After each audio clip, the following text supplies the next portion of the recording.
Children working in hazardous mining conditions are deprived of their futures, while the environments they labor in are degraded beyond recognitions.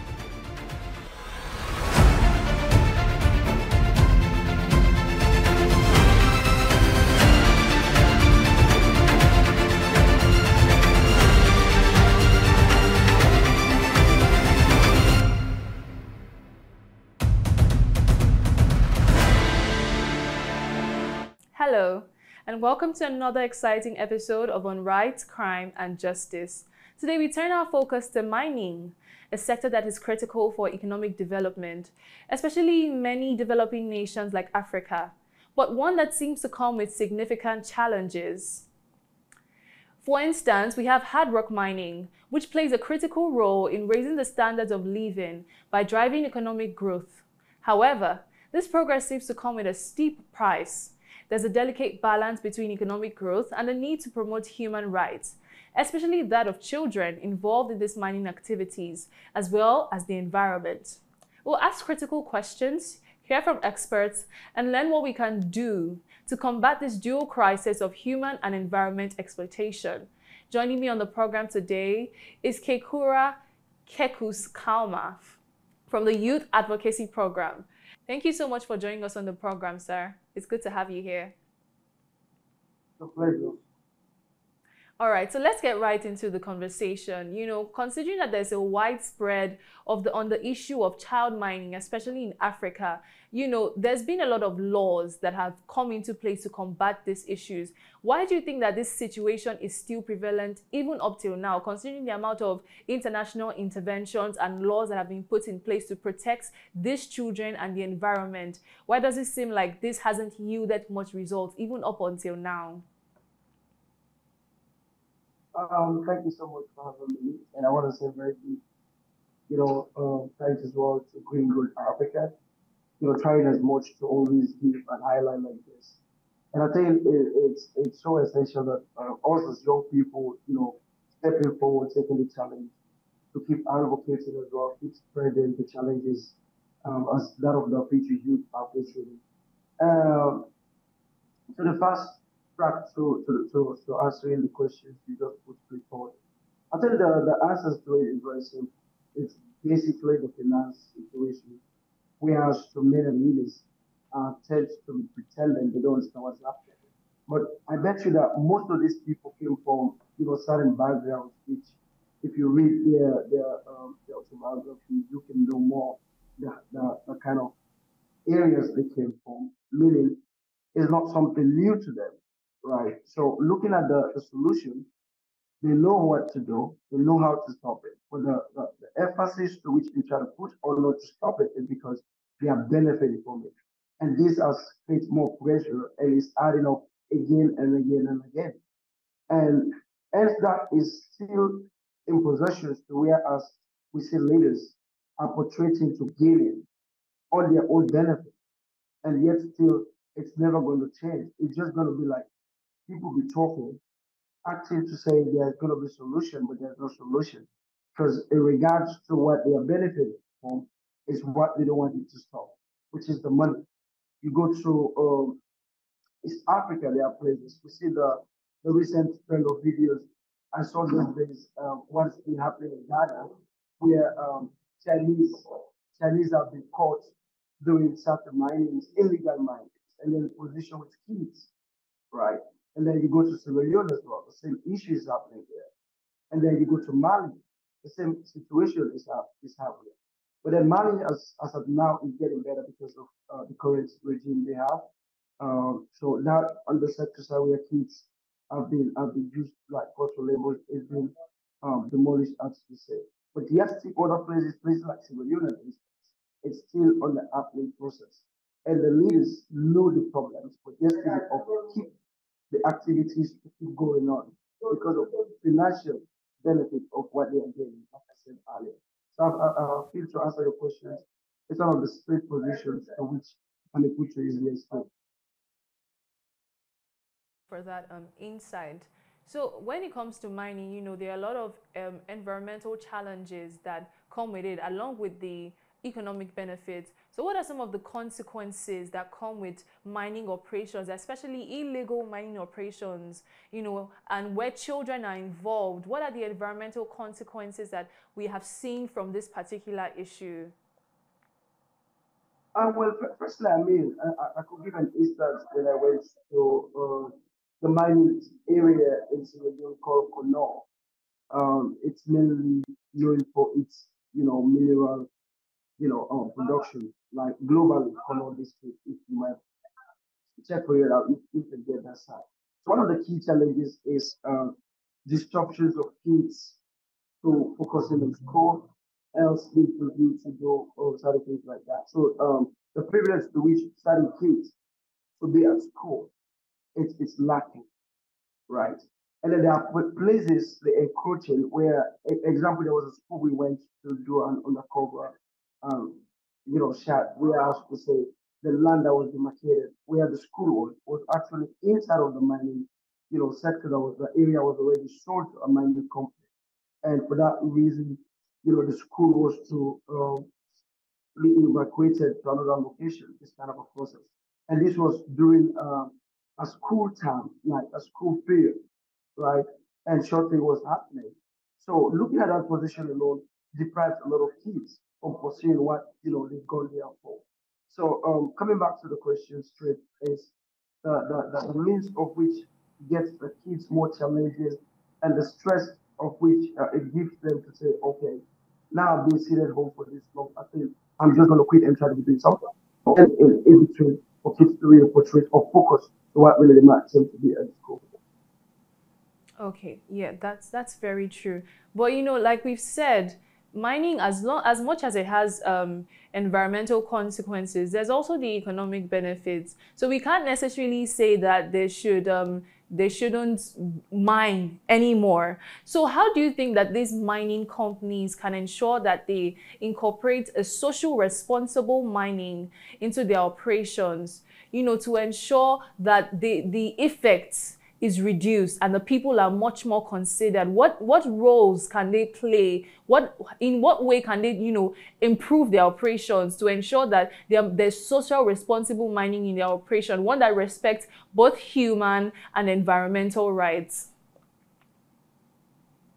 Thank you. What a pretty question. Apparently, the reality so many companies that I've discovered in Africa, certainly what they bring down is with promises. And I'm sure, I don't know how strategically they put these things to the government. Is it the government that is not emphasizing to what they put on? Because I believe with every dynamic step like they try to take, in which they try to say, okay, for this period of time we want to be mining in this place. There is a contract being signed. There is an agreement, terms and conditions to which maybe in those agreements that will be signed. For instance, there is a mining company that recently went to a village in a part of Sierra Leone. And few of the requirement we made, first priority were giving them good roads, providing certain facilities that the community lacks, which they took the responsibility and said, yeah, these are all things we're going to do. Like stakeholders we are on board, had to sign some papers which both the community leaders and that of the mining sector agreed upon. Um, the reality to which you said is right, right? Mining needs to exist as well in as what we live in. But the reality to life as well has to do with the benefit that these environments are going to give, and which should be a priority because imagine Exactly. doing Yes. agriculture back then, it tells you for each cutting down of a tree, there should be, what we call afforestation. In as much deforestation is Mm. taking place, you need to get as well afforestation, meaning you need to replant. And that's how we get expanding to see future generation come and benefit to know, oh, certainly need to exist. When I look at the mining sector, there are places partially they've already damaged, which cannot be resolved anymore. And these are other things as well they need to resolve into. Because if you go, example, you do it undermining like you go up to like 20 kilometers. You know what I mean? You need to have a structure to which how is this going to be resolved, whereas generation yet or more coming will not be affected. I mean, we Yes. see what's happening in part of Asia where you see you had all of a sudden today something just dropped. and people just went underneath. And these are some of the issues. And it's now we need to be preventing some of these things. In as much the mining sector is, is considered. They need to do it in a way they can benefit as well, protect the environment, not only to say, okay, let's do this for the people who please them. But again, no, they need to prevent the environment for the future generation that are yet. That's very true. So, and when you look at mining activity in local communities, we see that there's usually a pushback by members of those communities, especially those that are largely poor. So, and especially because they fear that this mining projects will contaminate their land and water. So how can the mining industry address these concerns in a way that would still build trust with the communities while still ensuring, sustainable development?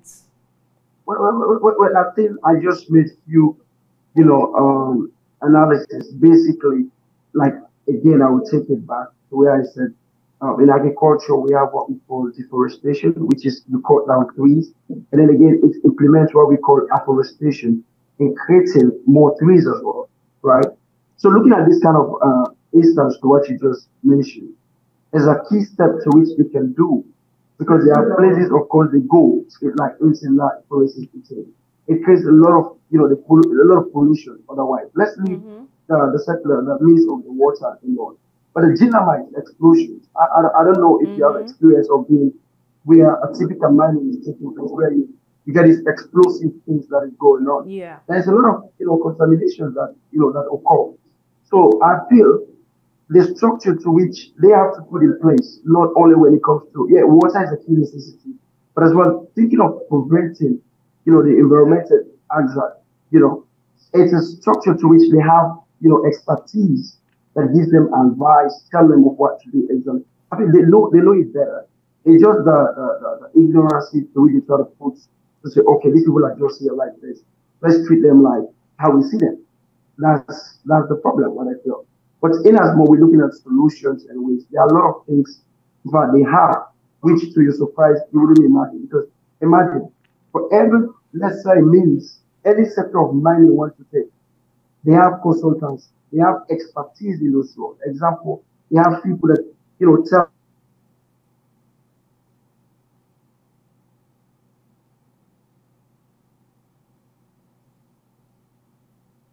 us about what may affect the water system as early as possible before starting any activity. I think these are key steps to which the mining sector needs to focus on. Okay, so like we've said, we're still speaking on the pushback that local communities go through. And I think that one of the reasons why the government has not responded to this pushback is because of the economic value that they get from this mining activities. So how much can we say that, because they criminalize this social protest against mining companies, and even almost some of these mining companies use private security forces that are not always even respectful of human rights to protect their activities. So how do you think we can balance the need for economic development that comes with mining with the protection of rights of both the environment and the occupators of that particular environment? How can we balance this need? Well, definitely to that point, I feel that's where, the added of responsibility of a government comes in.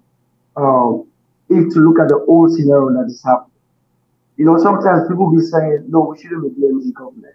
No, the government is like a dad. It's like you being a dad or you being a mom. You are the head of a house where it is provides your kids. You know what I mean? You need to try to understand how is the other one feeling today because you know that the needs for your kids to getting a better growth in life. You need to be there to guiding them. No, sometimes we look at like we be controlled, but no, we just be in the direction of trying to be on the right path. How our lives are going to become, in the future. So that's exactly when it comes to government. And when you look at the result that we try to make us as citizens, we always try to put people there, not because of we want to put them, no, but because we have expectations that it can make things better. Not like it's going to be changed overnight, no. So when it comes to government, that's their key responsibility. Because these mining companies that are coming, of course, they are helping as well. I will not lie Mm-hmm. because Yeah. they create jobs for most youth as well that are Yes. being unemployed. And the government, if we have to be honest, around Africa, cannot definitely be able to employ every youth, every Mm-hmm. person. But these private entities that are coming of helps in that. But in as much we are saying, you cannot be creating more harms than good as well. That it Mm-hmm. means, Yes. see, I mean, you're not trying to go forward, you're trying to go backward. And that's where the necessity comes. So let's go on to the next question. We're still speaking on economic benefits that come from mining and all. So, but when we look at the benefits, it seems that there's a wide gap between the people that actually benefit from this mining activities and the people that own it. Because the question is, who benefits economically from mining activities and who bears the environmental cost? Because now it seems as though the government and the private mining companies are the ones that are bearing, this benefits, while the people living in those communities are the ones suffering environmentally. So what does the government need to do differently to ensure that local communities see much more of the economic benefits rather than just bear the burdens that come with mining? Well, I feel, just like I was very straight to it before, I had a little technical issue here. The government has all this, we've been talking about. They have all the emphasis, they have the power, they have the audacity, to push those private entities, those mining companies, to say, you know what, in 20 years of contract that you guys have signed to like trying to mine in this particular area, this needs to be executed, right? And doing these things helps with all what we've been all here to talk about. Because at the end of the day, this one happens even when the human rights steps in. Like I imagined, because most of the time I'm with Amnesty International and be on other different activities as well. They try to put on, and these are key fights that always goes across. Other human rights organizations, we try to push as much to do the fight. But if the government they really persuade everything to be executed, and then it's like you put in more endeavor, and then there's less of what you expected to come in, which at the end of the day is very sad. So the key reality here is we need to really keep on holding government to making sure they go after them. Because the mere you cannot go, try to get rid of them. It's going to take a whole generation of time. But if government steps in with key legit, portions of what these people need to do. I'm sure it will be executed. It will definitely be executed. And recently it happens too.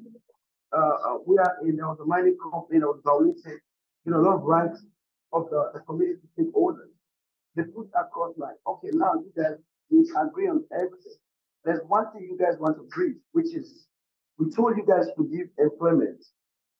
Like 80% need to be people from our town, right? 80% of people need to be from this town. But now you guys want to bridge it up. You want to employ those 30%. And you should bring the people from every other part else. So if that's the case, this this contract is going to be terminated. So at the end of the day, this is what happens. When the government steps in, there was a dialogue. You understand what I'm saying? So the part of which government really needs to play is very huge, and that is something they need not to sleep over. They need to emphasize and try to protect their people, try to protect the environment, not for again maybe the present generation, but generation that are yet unborn as well.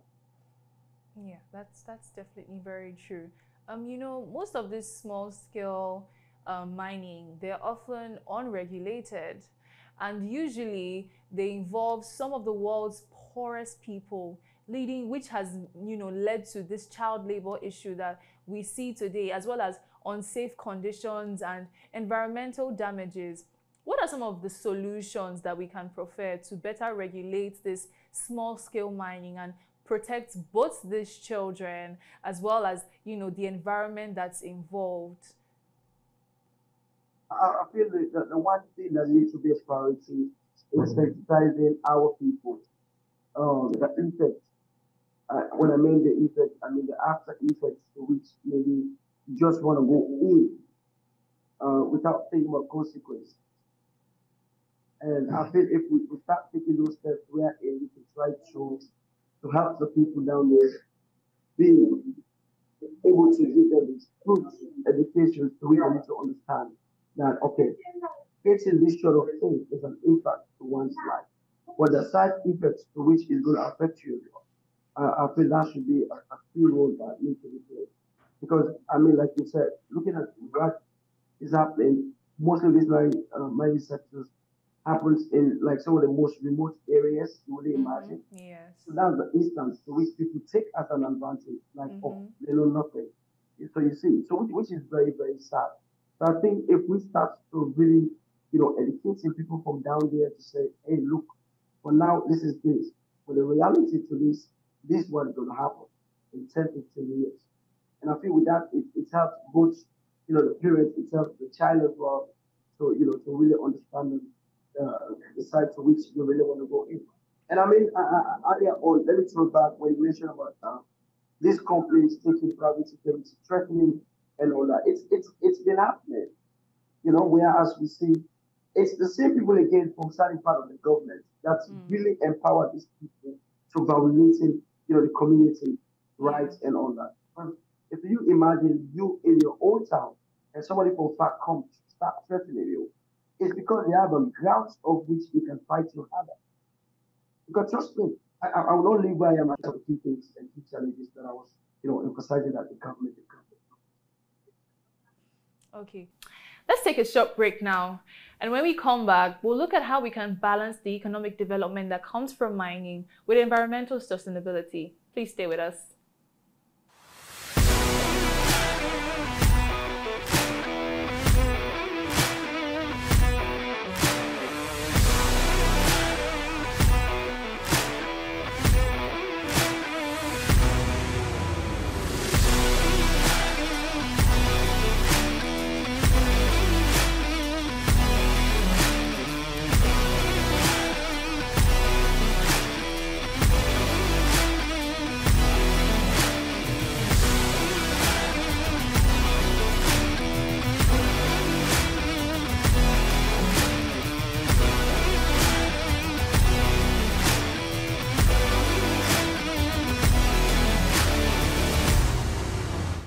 Welcome back.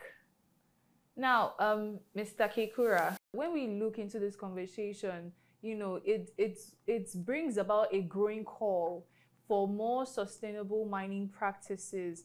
What sustainable frameworks or initiatives can we say is currently in place or need to be created to improve the social and environmental impact of mining? Again, I will emphasize to say educating our people down there in as much as we're all going off. Example, you're on the camera, I'm on the camera here. You know, I overheard when you were trying to help the other gentleman, telling me, okay, this is what you need to do, this is what you need to do. And likewise myself,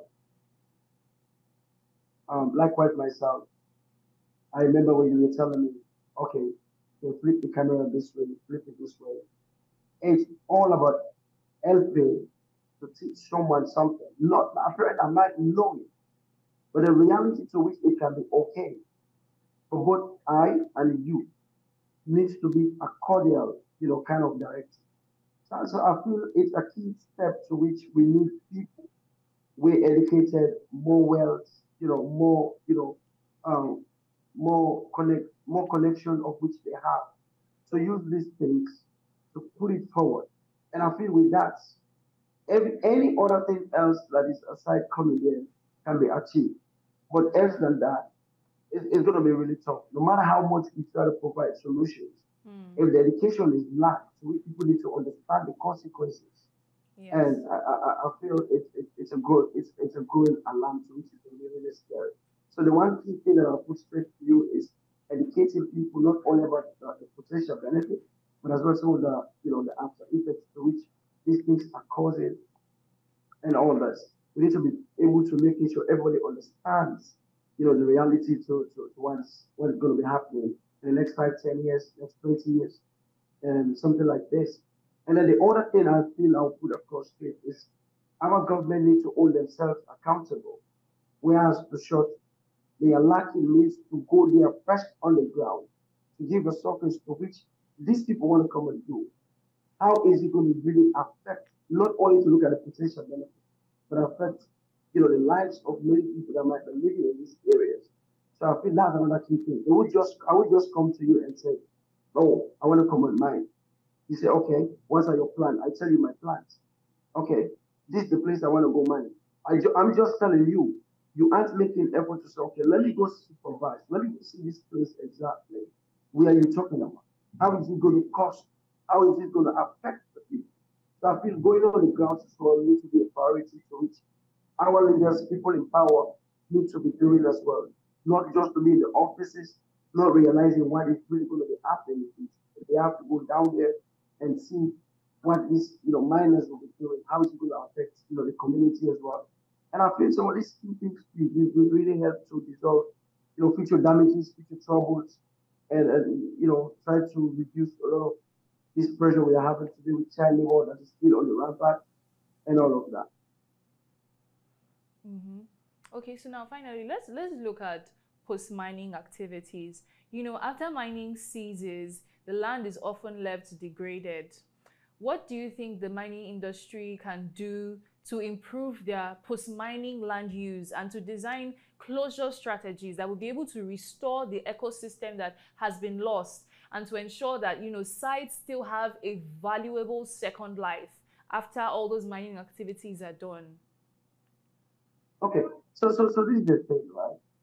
I keep imagining how people get basic education, how people go to tertiary, go to university, go to colleges, go to different institutes to be really educated.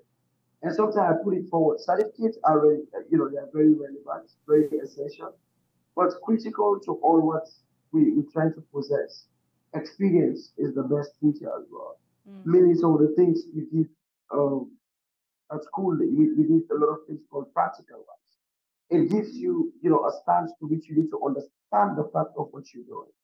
And every piece of this with it goes with you doing that experiment to making sure you try to practice what you've been told or what you've been taught. Well, now, the mining sector in particular, like I said earlier, have expertise, meaning that's their field.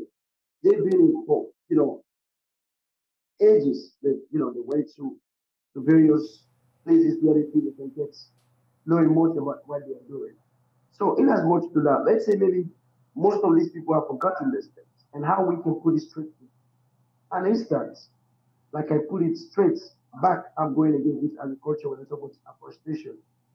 They have all the sense to say, okay, when we cause this damage, this is what we can do. Example in Japan. Japan, and instance, has a lot of underground subways. They have a lot of standard of houses underground in Japan if you check through it. So is it a crime? Even if it's a pleasure man can make some sort standard of what they can. They have the power, they have the equipment, they have the finance as well. So it's sometimes I feel it's just like they be like, okay, no, let's treat these people how we see them. But in some reality, if you look at what's happening, like instance I need to Japan, they have some standard of subway schools on the ground. They have churches on the ground. So these things can be developed. Just like if not being wicked and selfish and looking at us, oh, these people they are up to, no good like that. There are a lot of things they can structure in these places. People can still come and live there for ages upon ages of time in life. But just like I said earlier, now the fact of the matter is people be seated in certain places, give a guarantee to these people and say, okay, you guys can go ahead and do whatever thing you want. But if structure wise, they monitor some of these things happening across the world, they can easily put it across to them. Okay, now after mining here for 20 years, what are you guys going to put in place? If they didn't bring Mm-hmm. anything Yeah. sustainable that makes sense to you as an individual, you can assume put something across. That's why they talk about having an interest for your citizens or having interest for your people. You don't only look at what I'm going to get. Like when I'm here, I'm not just going to be talking for myself. I have to talk for youth. I have to talk for young people out here right now that are going through a lot. You understand what I'm saying? So If only people have to try to be doing these things, I feel we can have a better environment. We can have a sustainable growth as well. But in as much people are pretending to just benefit themselves, you give me $1 million, good. Do whatever thing you want to do. That has to be a limit because stop is an understatement if I have to use it. But it has to be limited. We have to put the interest of our community. We have to put the interest of our society. For us today, we are living. But yesterday, we're going to go. We have future generations that are coming.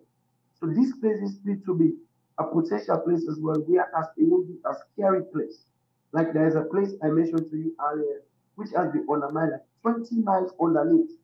Mm. Imagine in future how that's going to be. What disaster is it going to cause if Yeah. somebody go try to build on top of that kind of places, Mm. not knowing the consequences. So Mm. some of these key factors have to be put in place, has to be imposed on this mining complex. Let's know something you want to do here. You can build a factory, you can build whatever thing, develop it in this particular place. So I think that will be a key step to, helping us in all this, things we're doing. Yeah, thank you so much for that. So that's about the questions we have for you. But before we let you go, do you have any final words for us, especially for the viewers who are just consumers? What can they do differently? They're not in government, just final words of information and just for us to take away with on this program. Thank you so much, host, for having me, and a great pleasure as well to the team, Green Good Africa. It's been amazing, being with you guys, the motivation. And some of the times I tell myself, it's all, little drop of water make an ocean. And I feel we're going to get there. In as much to say the consumer, like you said, has no power, has power, but not has that much more of a power to which they can change it. But as well, I tell them this, that they can change it, they can help into it. Some of the ideas to which we are sharing here can be taken in and given out to these people as to say how best we all, because we all are here. We're not out of here. We're here.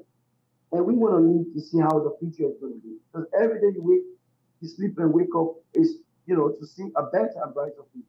Nobody prays and say, I want to see, the darker future. I want to see, the other side of the future. You say, I want to pray for the best and see a brighter future. So in as much you believe in that you want to see a brighter future, in as much I want to encourage each and everyone out there to be self-determined, to put in out what you believe will help the future. Not what will not help the future, but all what we believe that will help the future is what we need to drive us to put front. And it says, tell a friend the truth doesn't spoil the friendship if really they mean the good for you. And I feel that's going to keep us all being what we want to be in reality, conscious free, and then with a pure mindset to which you can be in a safer as well, in a safer zone, and I can be in a safer zone too. So, with my little final saying on behalf of my team, the advocacy programs, and of course myself, and of course the rest of the people that have been watching and listening, I want to say a very big thanks as well to the team, Green Good Africa, and as well to you, Madam Host, and of course the cameraman down there. I want to say thank you all. Thank you so much, Mr. Kikura, representative of Youth Advocacy Program. Thank you so much for joining us on the program. As we look ahead, we must ask ourselves how the mining industry can become more sustainable. As these sustainable practices are not just important for the environment, but essential for the long-term success of the industry itself. Children working in hazardous mining conditions are deprived of their futures, while the environments they labor in are degraded beyond recognitions. By understanding the link between human exploitation and environmental destruction, we can better advocate for sustainable, just, and humane practices. Thank you so much for joining us on the program today. I'm Tony Ogubanjo. Till next time.